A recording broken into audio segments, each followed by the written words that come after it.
Good morning from New York.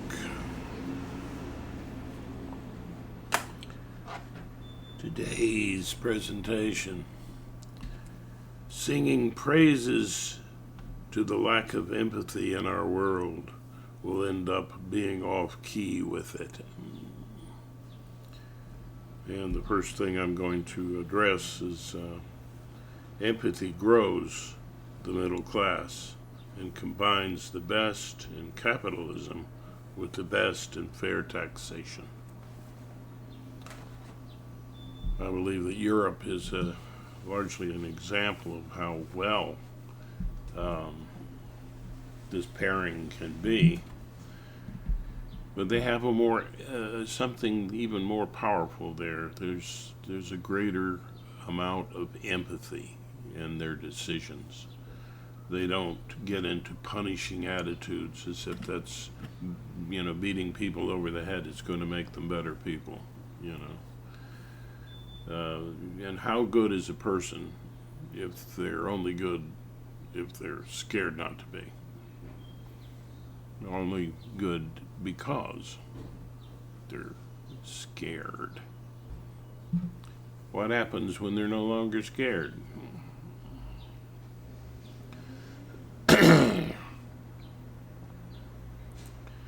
So the problem is, you say, well, it's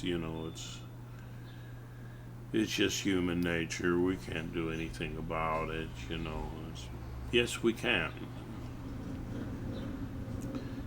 Individuals with empathy are catalysts for empathy in society. Dr. Martin Luther King Jr. is one example. Mandela is one example.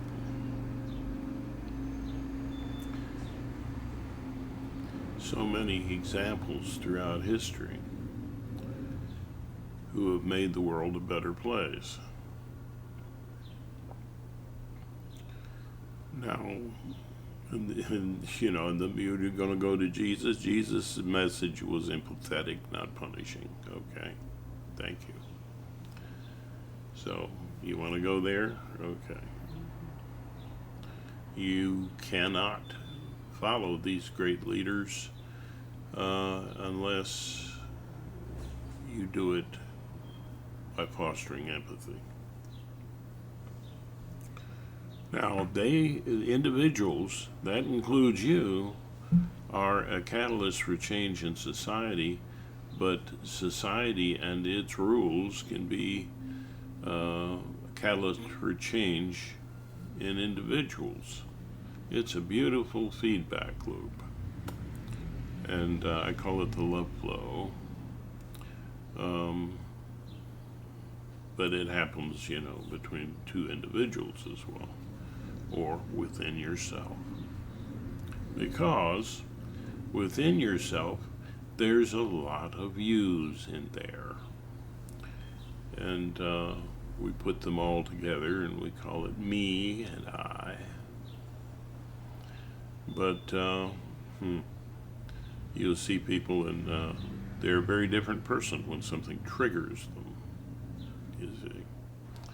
Well, why are they easily triggered?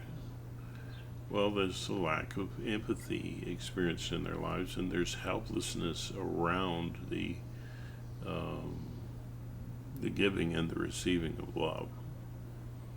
There's a damage then to this ability to be empathetic in ways that produce virtue. And that means empathetic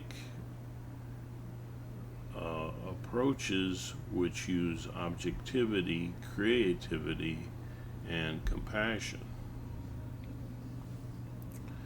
From compassionate empathy, we get goodness. From objective empathy, we get truth.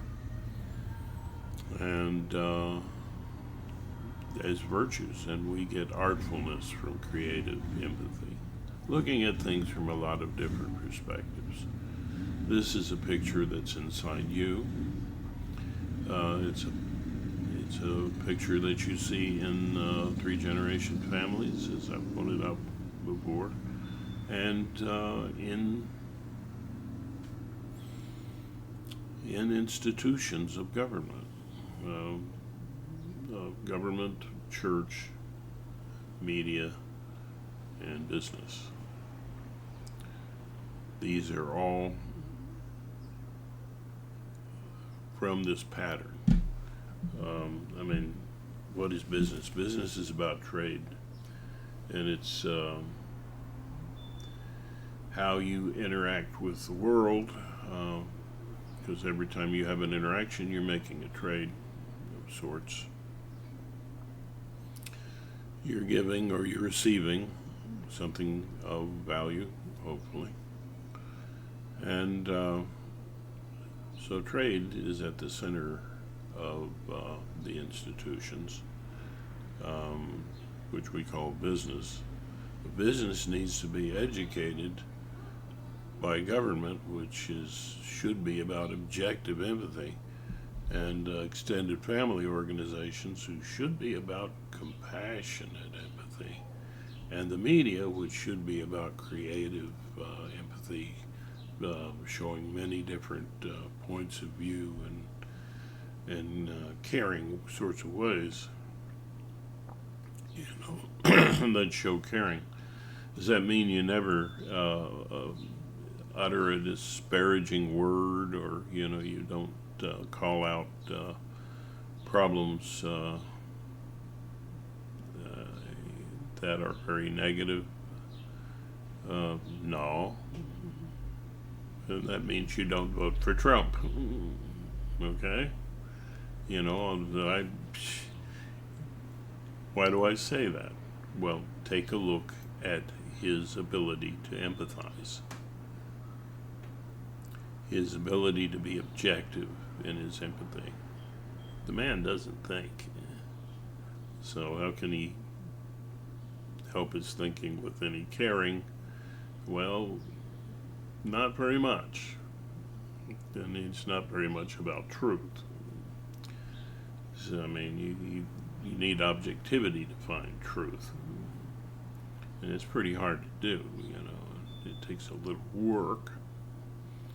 And it doesn't, things that he said, about COVID, like, as Joe Biden quipped, little bleach in your veins, that kind of approach. I mean, that's not objective thinking.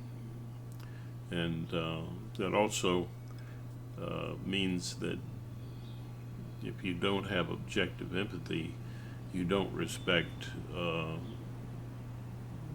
people who are highly educated in a field. Like, who are they? Well, they are people who are highly educated in a certain field, and you respect them for that.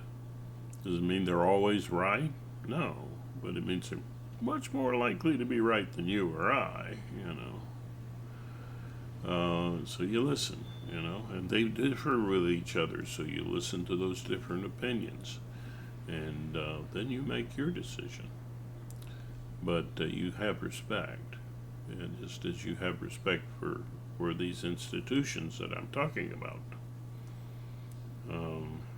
extended family organizations, which we call church. And then there's government.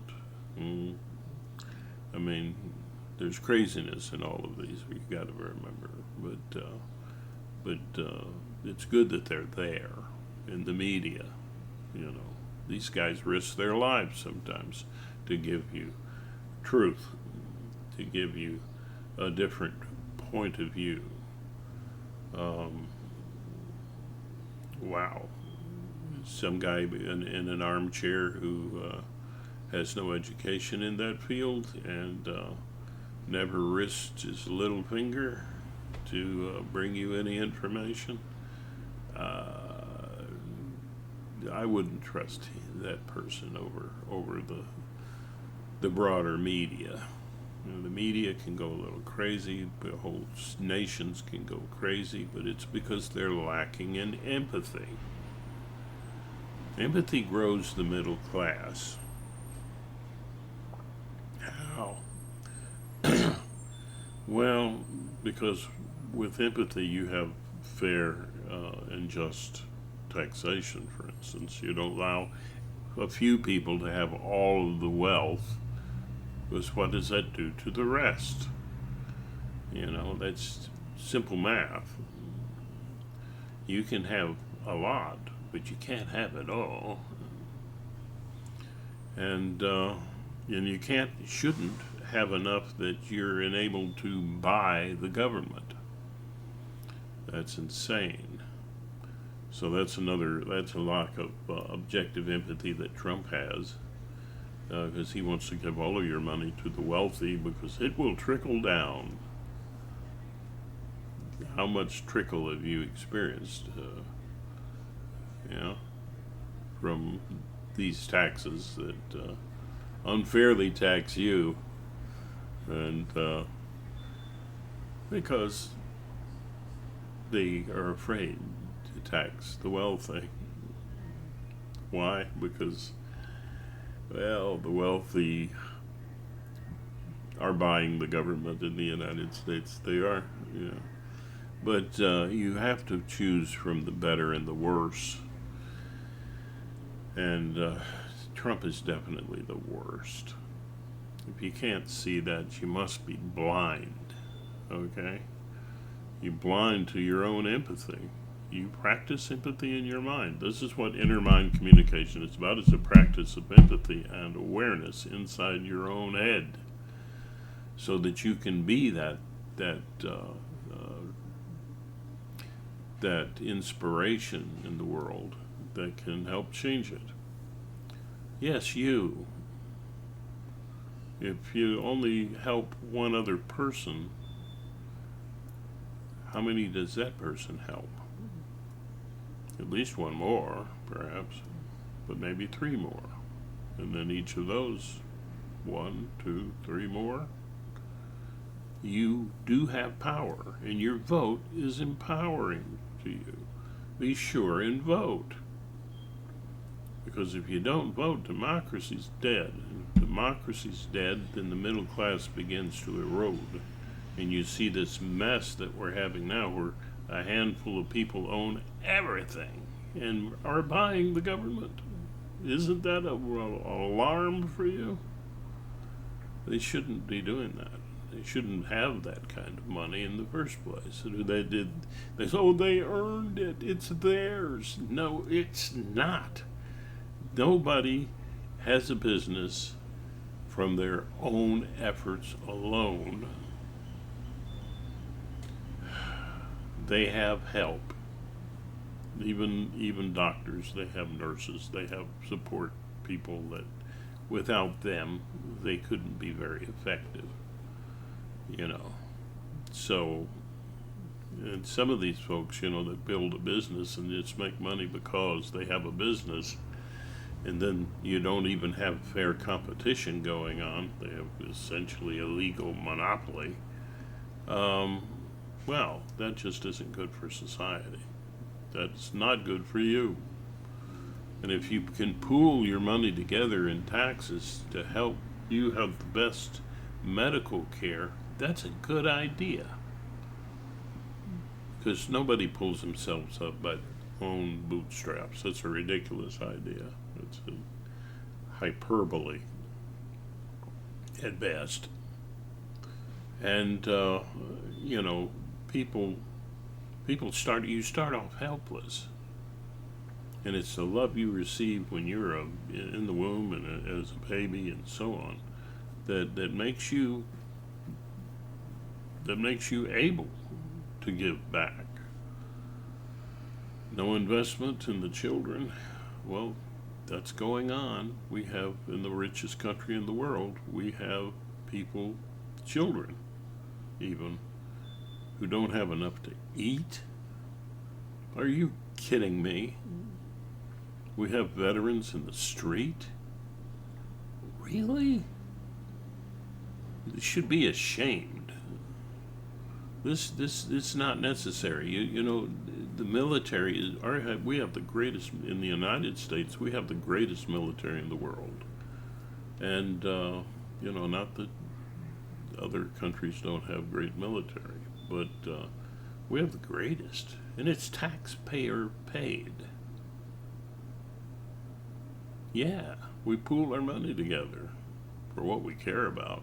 So is the only thing we care about is blowing each other up in the world, or do we care about healing ourselves and each other? We could have the very best healthcare system if we cherished it the way we do blowing things up. Right now, our military toys could destroy the entire earth if people got upset enough with each other. A little empathy, please. A little empathy. But, you know, when it's not being expressed, you have to fight against it. You know, and it's so simple to vote. Go and vote for the better. And then after a while, the worst will fade away. And you'll have the worst that you could vote for would still be better. It might even be better than the former best. You know, think about it that way. We have a two-party system. Don't throw your vote away. The rich have bought those two parties, and you know, you're not even going to hear very much from anybody else, which is a bad thing. But you pick the best of people if you're an independent, or the best party if you go party line, and you vote that way. It's very simple. But if you don't vote for people who share empathy and don't understand that fair taxation leads to true free enterprise, wow. How is it free enterprise when some people just don't have enough to even start one? And or if they start one, the big guys come in and take it all away from them, which happens quite a bit. How many family farms do we have left? Gone away, are they? Yeah, gone away. You know? Now, we could have the best system, you know, if there were empathy there. We could have the best farming system, you know, but you can have family farms and have rules that make sure that you're producing a quality product, but you can have help to produce that quality product, and that can be done through taxes. So, you know, if somebody has a great idea, there should be funds of the government to help. You know, do you have a great business idea and can't do it? Why are you voting Republican? Really? They're all in the hip pocket of Trump now. They don't care about you or small business. They never did, really. When you give all the money to the super wealthy, how are you caring about the small business? How are you caring about individual people, which are the smallest of businesses? And how is it that the business can organize, come together in a big conglomerate, stomp all over the competition? But the smallest of businesses that they call workers, handy name, huh? I mean, you can buy and sell them like a factory machine. Really? Why can't they organize? Think about that. And then you have some big business comes along and gives benefits like the unions until the union is dead. Yeah. And then you've lost your voice again. Quit losing your voice. Support democracy. And vote against Trump and the new Trump Republican Party. I would say all the way up and down the line, but that's my opinion. What is the opinion of the channel? The channel is just about increasing empathy and awareness. But I stand by what I'm saying. That's my take on it. What's yours? Feel free to comment. Feel free to subscribe and share the videos. That can help a lot. If you want to be more helpful, you can send in videos to us that you might have time to do, and we may put them on the channel. So it's not about me here, it's about us. And there's only one America, the United States of America. So quit listening to things that divide you. Love and empathy unite you. Joe's a lot more empathetic than Trump. Anyway, I'll end this now. I like to have my Irish blessing given at the end. I'm a bit of a ham and I like to sing. Laugh at me if you want, that's fun. Make fun of how I look and how I sound. That'll help the part of the channel too, it's a little humor. Oh yeah, and Trump can't take a joke. Another sign of ineligibility for the presidency, you think? Anyway, may the road rise to meet you. May the wind be always at your back. May the sun shine warm upon your face. The rain fall soft upon your fields. And until we meet again, may God hold you in the palm of his hand, or her hand, or its hand, however you see the source of love. And